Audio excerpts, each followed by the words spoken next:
അസ്സലാമലൈക്കും. ഇന്നത്തെ വീഡിയോ ശരിക്കും ഒരു ചോക്ലേറ്റ് ലവേഴ്സിനുള്ള വീഡിയോ ആണ് കേട്ടോ.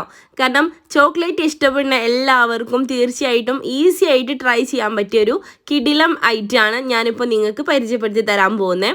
ഇതിൻ്റെ ഒരുപാട് വേർഷൻസ് ഞാൻ കണ്ടിട്ടുണ്ട്. അതിൽ നിന്ന് എൻ്റേതായിട്ടുള്ള ചില ഐഡിയകൾ വെച്ചിട്ട് ഞാനിപ്പോൾ ഉണ്ടാക്കി നോക്കി സക്സസ് ആയ ഒരു ഐറ്റമാണ് കേട്ടോ. അതിന് നമ്മൾ ആദ്യം ചോക്ലേറ്റ് സ്പഞ്ച് റെഡിയാക്കാം. അപ്പോൾ സ്പഞ്ചിൻ്റെ റെസിപ്പിയൊന്നും ഞാൻ ഇതിലിട്ടിട്ടില്ല, കാരണം ഏകദേശം എല്ലാവർക്കും അറിയാലോ നമ്മുടെ നോർമലി ചോക്ലേറ്റ് കേക്കിന് വേണ്ടിയിട്ട് ഉണ്ടാക്കുന്ന സ്പഞ്ച്. പക്ഷെ അതിൽ നിന്ന് ചെറിയൊരു വ്യത്യാസമുണ്ട്. അതെന്താണെന്നുള്ളത് ഞാൻ പറയാം. നമ്മൾ നോർമലി മിൽക്ക് ഒഴിക്കുമ്പോൾ ആ മിൽക്ക് ഡയറക്റ്റ് ആയിട്ട് ഒഴിക്കാതെ അതിലേക്ക് കുറച്ച് നമ്മുടെ ബ്രൂ കോഫീൻ്റെ പൗഡർ, ഇൻസ്റ്റൻറ്റ് കോഫി പൗഡർ ഏതും ആയിക്കോട്ടെ, ഞാൻ ബ്രൂ ആണ് എടുത്തിട്ടുള്ളത്.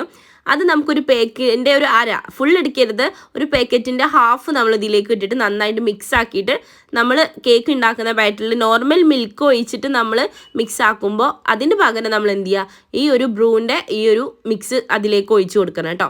അങ്ങനെയാണ് ഇതിൽ ആകെയുള്ളൊരു വ്യത്യാസം ഉള്ളത്. നോർമലി നമ്മൾ ചോക്ലേറ്റ് സ്പോഞ്ച് ഉണ്ടാക്കുമ്പോൾ എല്ലാവരും ഒന്നും കോഫി പൗഡർ ആഡ് ചെയ്യാറില്ല, പക്ഷെ ഞാൻ ആഡ് ചെയ്യാറുണ്ട്. അപ്പോൾ എല്ലാവരും ആഡ് ചെയ്യലുണ്ടോ എന്ന് അറിയില്ലല്ലോ. അപ്പോൾ അതുകൊണ്ടാണ് ആ ഒരു കാര്യം മാത്രം ഞാൻ എടുത്ത് പറഞ്ഞത്. കാരണം ഈ റെസിപ്പിയിൽ ഈ ഒരു കോഫിൻ്റെ ഫ്ലേവർ എടുത്ത് നിൽക്കണം, അതുകൊണ്ടാണ് ഞാൻ ഇങ്ങനെ എടുത്ത് പറഞ്ഞത് കേട്ടോ. അപ്പോൾ എല്ലാവരും നമ്മൾ ഈ ഒരു മിക്സിയിലേക്ക് നമ്മൾ ഈ ഒരു മിൽക്ക്, അതായത് ബ്രൂവിൻ്റെ മിൽക്കും കൂടി ആഡ് ആക്കിയിട്ട് നന്നായിട്ട് കട്ട് ആൻഡ് ഫോൾഡ് മെത്തേഡിലൂടെ നന്നായിട്ട് മിക്സ് ആക്കി കൊടുക്കണം. കട്ട് പിടിക്കാതെ നന്നായിട്ട് മിക്സ് ആക്കിയിട്ട് നല്ല സോഫ്റ്റ് സ്പഞ്ച് ആയിരിക്കണം നമ്മുടേത് കേട്ടോ. സ്പഞ്ചിൻ്റെ അവസ്ഥക്ക് അനുസരിച്ചിട്ടായിരിക്കും നമ്മൾ കേക്കിൻ്റെ ടേസ്റ്റ് കേട്ടോ. നല്ല സോഫ്റ്റ് കേക്കിലേക്കാണ് ഞാൻ പറഞ്ഞ മിക്സ് നമ്മൾ ഒഴിച്ച് കൊടുക്കട്ടെ, എങ്കിൽ മാത്രമേ നമ്മുടെ മിൽക്ക് അതിൽ സോക്ക്ഡ് ആവുള്ളൂ. നല്ല കട്ടിയുള്ള സ്പഞ്ചിലേക്ക് ഒഴിച്ചിട്ട് കാര്യമില്ല, നമ്മൾ വിചാരിക്കുന്ന ടേസ്റ്റ് ഉണ്ടാവില്ല. അപ്പോൾ സ്പഞ്ച് ഉണ്ടാക്കുമ്പോൾ നല്ല സോഫ്റ്റ് സ്പഞ്ച് റെഡിയാക്കാൻ വേണ്ടിയിട്ട് എല്ലാവരും ശ്രമിക്കുക കേട്ടോ. ഇനിയിപ്പോൾ സ്പഞ്ച് ഉണ്ടാക്കാൻ അറിയാത്തവരുണ്ടെങ്കിൽ താഴെ ഒന്ന് കമൻറ്റ് ചെയ്യുക. നെക്സ്റ്റ് വീഡിയോ ഞാൻ നമ്മളെ ചോക്ലേറ്റ് സ്പഞ്ച് സോഫ്റ്റ് സ്പഞ്ച് റെഡിയാക്കാനുള്ളൊരു വീഡിയോ ഞാൻ തീർച്ചയായിട്ടും ഇടുന്നതായിരിക്കും. അങ്ങനെ നമ്മളെ ബാറ്ററി ഇവിടെ റെഡി ആയിട്ടുണ്ട്. അത് നമ്മുടെ ടിന്നിലേക്ക് ഫുള്ളായിട്ട് ഒഴിച്ച്, ഞാനിവിടെ 1.5 kg കേക്ക് ഉണ്ടാക്കുന്ന ടിന്നിലേക്കാണ് ഒഴിച്ചിട്ടുള്ളത്. ഒന്നാമത് ഒഴിക്കാനുള്ള കാരണം ഒന്നും കൂടി നല്ല ഹൈറ്റ് കുറഞ്ഞ് കുറച്ച് തിന്ന് ലെയറായിട്ട് കിട്ടാൻ വേണ്ടിയിട്ടാണ് ഈ ഒരു ബേസിൽ ഒഴിച്ചിട്ടുള്ളത് കേട്ടോ. ഇനിയിപ്പോൾ ടിന്ന് കുറച്ച് ചെറുതാണെങ്കിൽ നല്ല ഹൈറ്റുള്ള കേക്കായിരിക്കും. അപ്പം എനിക്ക് ഹൈറ്റ് കുറവായിട്ട് കിട്ടാൻ വേണ്ടിയിട്ട് ഞാൻ കുറച്ചും കൂടി വീതിയിൽ കിട്ടാനാണ് ഈ ഒരു ടിന്ന് യൂസ് ചെയ്തിട്ടുള്ളത്. അത് നമ്മൾ സ്റ്റൗ ടോപ്പിൽ വെച്ചിട്ടുണ്ട്. എങ്ങനെയാണ്, ഞാൻ സ്റ്റൗ ടോപ്പിലാണ് ബേക്ക് ചെയ്യാറ്. അത് അവിടെ വെച്ചു. അത് റെഡി ആവുന്ന സമയത്ത് നമ്മൾ അതിലേക്ക് സോക്ക്ഡ് ചെയ്യാനുള്ള മിൽക്ക് റെഡിയാക്കാം. അതിന് വേണ്ടിയിട്ട് ഞാൻ ഫസ്റ്റ് ഒരു പാക്കറ്റ് പാലിൽ കുറച്ചുണ്ടായിരുന്നു, അത് നമ്മൾ എടുക്കണം. മാക്സിമം യൂട്ടിലൈസേഷൻ ഓഫ് റിസോഴ്സസ് എന്നാണല്ലോ. അപ്പോൾ അതെടുത്തിട്ട് ബാക്കി നമ്മൾ കുറച്ച് പാൽ കൊണ്ട് ഏകദേശം നമ്മൾ ഒരു കപ്പ് പാലാണ് നമ്മൾ അതിലേക്ക് എടുക്കേണ്ടത് കേട്ടോ. ഒരു കപ്പ് പാലിലേക്ക് നമുക്ക് ഡയറക്റ്റ് ആയിട്ട് ആഡ് ചെയ്യേണ്ടത് നമ്മുടെ മിൽക്ക് ചോക്ലേറ്റ് ആണ്. ഏത് കമ്പനീൻ്റെ മിൽക്ക് ചോക്ലേറ്റ് എടുക്കുക. ഇനി ഡയറി മിൽക്ക് ആണെങ്കിൽ നമുക്ക് ഒരു 20 രൂപൻ്റെ ഒരു 2 എണ്ണമൊക്കെ മതി. ഒരു 20 രൂപൻ്റെ 2 ഡയറി മിൽക്ക് യൂസ് ചെയ്താൽ മതി കേട്ടോ. ഞാൻ ഇവിടെ ഡയറി മിൽക്ക് അല്ല, നമ്മുടെ നോർമൽ മിൽക്ക് ചോക്ലേറ്റ് ആണ് എടുത്തിട്ടുള്ളത്. പിന്നെ അതിലേക്ക് നമുക്ക് ആവശ്യത്തിന് നമുക്ക് കൂടുതൽ ആഡ് ചെയ്യണമെങ്കിൽ കൂടുതൽ ആഡ് ചെയ്യാം കേട്ടോ. മിൽക്ക് മെയ്ഡാണ് ആഡ് ചെയ്യേണ്ടത്.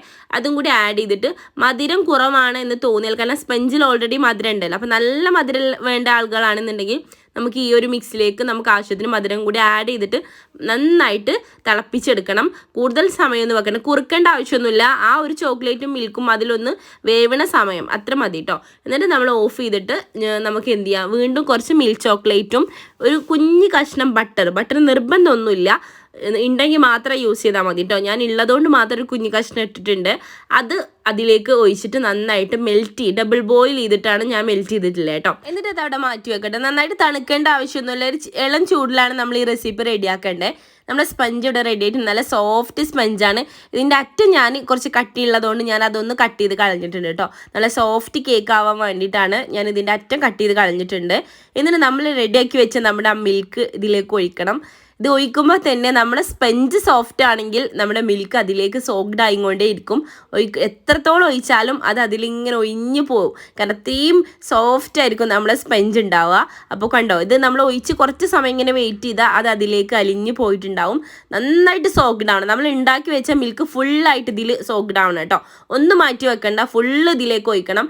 അത് കുറച്ച് സമയം ഇങ്ങനെ വെയിറ്റ് ചെയ്തുകൊണ്ടിരുന്നാൽ ഈ താഴെ ഭാഗത്തൊക്കെ സ്പൂൺ വെച്ച് ഇങ്ങനെ പൊക്കി കൊടുത്താൽ താഴെയുള്ളതെല്ലാം അടിഭാഗം സോക്ക്ഡ് ആയിരിക്കും കേട്ടോ.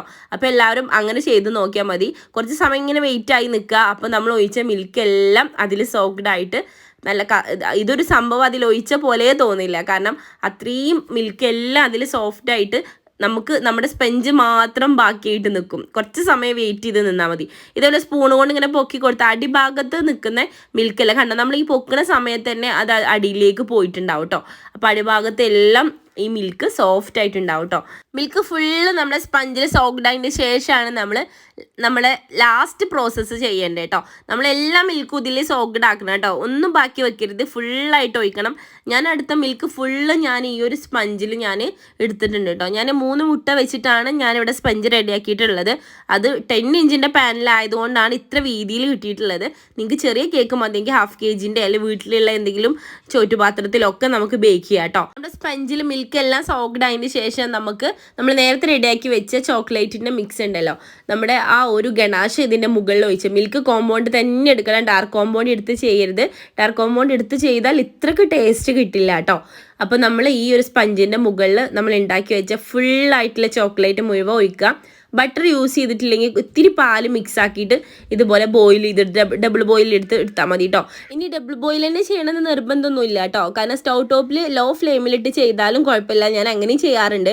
പക്ഷെ അങ്ങനെ ചെയ്യുമ്പോൾ നന്നായിട്ട് കെയർഫുള്ളായി ചെയ്യണം. കാരണം അടി കട്ടിയായി പോയാൽ കരിഞ്ഞു പോകും ചോക്ലേറ്റ്. കറക്റ്റ് മെഷർമെൻറ്റിൽ ഇത് മെൽറ്റായി കിട്ടില്ല കേട്ടോ. തീ കൂടിപ്പോയാലും തീ കുറഞ്ഞു പോയാലും ചോക്ലേറ്റ് നല്ല പ്രശ്നമാണ്. നല്ല സേഫായിട്ട് കൈകാര്യം ചെയ്യേണ്ട ഒരു ഐറ്റമാണ് ഈ ചോക്ലേറ്റ്. അപ്പോൾ അത് ചെയ്യുമ്പോൾ നന്നായിട്ട് നോക്കുക കേട്ടോ. അപ്പോൾ എന്നിട്ട് നന്നായിട്ട് മിക്സ് ആക്കിയിട്ട് ഇതിൻ്റെ മുകളിൽ ഫുള്ളായിട്ട് നമ്മളിത് സ്പ്രെഡാക്കി കൊടുക്കുക കേട്ടോ. നമ്മുടെ ഡയറി മിൽക്ക് കൊണ്ടൊക്കെ ചെയ്യാന്നുണ്ടെങ്കിൽ ഒന്നുകൂടി ടേസ്റ്റ് ഉണ്ടാവും. ഞാനിവിടെ നമ്മുടെ മെല്ലോൻ്റെ മിൽക്ക് കോമ്പൗണ്ടാണ് എടുത്തിട്ടുള്ളത് കേട്ടോ. നമുക്ക് ഏത് എടുക്കാൻ പറ്റും. അപ്പോൾ നമ്മൾ എടുക്കുമ്പോൾ ശ്രദ്ധിക്കുക ഏതാണെന്നുള്ളത്. ഏതായാലും കുഴപ്പമില്ല, പക്ഷേ മിൽക്ക് കോമ്പൗണ്ട് തന്നെ എടുക്കണം, മിൽക്ക് ചോക്ലേറ്റ് തന്നെ എടുക്കണം. അതാണ് ഇതിൻ്റെ സ്പെഷ്യാലിറ്റി. ഒരിക്കലും ഡാർക്ക് ചോക്ലേറ്റ് കൊണ്ട് ഇത് ചെയ്താൽ നമുക്ക് ഈ ഒരു ടേസ്റ്റ് കിട്ടില്ല കേട്ടോ. അപ്പോൾ ഇനിയിപ്പോൾ നമ്മൾ ഈ ഒരു മിൽക്ക് ഉണ്ടാക്കുന്ന സമയത്ത് നമ്മൾ ഈ സോക്ക്ഡ് ആക്കിയ മിൽക്കില്ലേ, അത് ഉണ്ടാക്കുന്ന സമയത്ത് കൊക്കോ പൗഡറിൻ്റെ ടേസ്റ്റ് കൂടുതൽ ഇഷ്ടമുള്ള ആളുകളാണെങ്കിൽ ഒരു പിഞ്ച് കൊക്കോ പൗഡറും കൂടി മിക്സ് ആക്കിയാൽ മതി അത് തിളപ്പിക്കുന്ന സമയത്ത് കേട്ടോ. ഞാൻ ഇട്ടിട്ടില്ല, കാരണം ഇവിടെ അങ്ങനെ ഇഷ്ടമല്ല, കൊക്കോ പൗഡറിൻ്റെ ആ ഒരു ഫ്ലേവർ ഇഷ്ടമല്ല, അതുകൊണ്ട് ഞാൻ ഇട്ടിട്ടില്ല.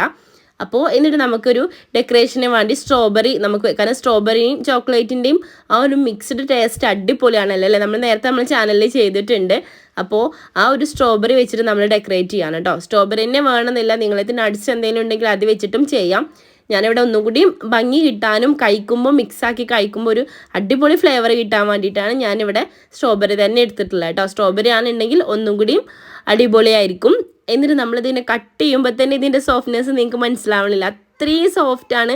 സത്യം പറഞ്ഞാൽ ഇതിങ്ങനെ കട്ട് ചെയ്ത് കഴിഞ്ഞപ്പോൾ എനിക്ക് കഴിക്കാൻ തോന്നില്ല. കുറേ സമയം ഞാൻ ചുമ്മാ നോക്കിയിരുന്നു, അത്രയും ടേസ്റ്റ് ആയിരുന്നു കേട്ടോ. ഇത് കഴിക്കാനും കാണാനും എല്ലാം. നമ്മൾ സ്പൂണോടെ സ്കൂപ്പ് എടുക്കുന്ന സമയത്ത് ഇങ്ങനെ അലിഞ്ഞു പോയിരുന്നു, വായിലിട്ടപ്പോൾ അതിലേറെ എല്ലാവർക്കും ഭയങ്കര ഇഷ്ടമായി വീട്ടിൽ. അപ്പോൾ ഇതുപോലെ നമുക്ക് ഓരോ പേസ്ട്രായിട്ട് കട്ട് ചെയ്ത് കഴിക്കാം കേട്ടോ. നമുക്ക് ഡെസേർട്ടായിട്ടും അതുപോലെ നമുക്ക് എന്തെങ്കിലുമൊക്കെ സൽക്കാരങ്ങളൊക്കെ ഉണ്ടെങ്കിൽ നമുക്ക് ഉണ്ടാക്കി പെട്ടെന്ന് തന്നെ റെഡിയാക്കാൻ പറ്റിയൊരു ഡെസേർട്ടാണ്. അതുപോലെ നമുക്ക് വീട്ടിൽ ചോക്ലേറ്റിനൊക്കെ ക്രേവിങ്സ് തോന്നുമ്പോൾ പെട്ടെന്ന് ഉണ്ടാക്കാൻ പറ്റിയ ഒരു ഐറ്റം കൂടിയാണ് കേട്ടോ. പിന്നെ നിങ്ങൾ ബേക്കിംഗ് ഫീൽഡിൽ സെയിൽ ചെയ്യുന്ന ബേക്കേഴ്സൊക്കെ ആണെന്നുണ്ടെങ്കിൽ നമുക്കിതൊരു റെസിപ്പി ആയിട്ട് തന്നെ സെയിൽ ചെയ്യാൻ പറ്റും. നമ്മളിതിൽ എടുക്കുന്ന ഇൻഗ്രീഡിയൻസിൻ്റെ ക്വാളിറ്റിക്കും ക്വാണ്ടിറ്റിക്കും അനുസരിച്ചിട്ട് നമുക്കിതിൻ്റെ റേറ്റും ഫിക്സ് ആക്കാം കേട്ടോ. അപ്പോൾ ഇത്ര ഈസി റെസിപ്പിയാണ്. നമ്മുടെ ചോക്ലേറ്റ് ലവേഴ്സ് തീർച്ചയായിട്ടും ട്രൈ ചെയ്ത് നോക്കണം. എന്നിട്ട് അഭിപ്രായങ്ങളെ നമുക്ക് ഷെയർ ചെയ്ത് തരണം കേട്ടോ. അപ്പോൾ ഇത്രേ ഉള്ളൂ നമ്മുടെ ഇന്നത്തെ വീഡിയോ. ഇഷ്ടപ്പെട്ടാൽ എല്ലാവരും ലൈക്ക് ചെയ്ത് സപ്പോർട്ട് ചെയ്യണേ. Okay, by.